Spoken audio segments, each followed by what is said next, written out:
Hello friends, જે વ્યક્તિને ગેસની સમસ્યા રહેતી હોય ને તે આ ઘરેલું ઉપાયો જરૂરથી અજમાવી શકે છે. ગેસની સમસ્યા તમે ઘરેલું ઉપાય દ્વારા દૂર કરી શકો છો. તો શું કરવાનું છે? અજમાને ગરમ પાણીમાં ઉકાળવાનું છે અને એનું સેવન કરવાનું છે, એટલે કે પાણી પીવાનું છે.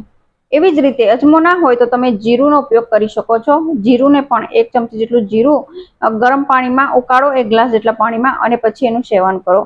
જો તમારી પાસે જીરું પણ ના હોય તો તમે આદુનું સેવન કરી શકો છો. આદુનો ટુકડો છોલીને, સરસ મજાનો છોલીને, અને પછી તમે મોઢામાં મૂકો અને એનો રસનું સેવન કરો, જેનાથી પણ તમારા ગેસની સમસ્યા દૂર થઈ શકે છે. જો તમને આ ઉપાય ના ફાવતો હોય તો ચા પણ પી શકો છો.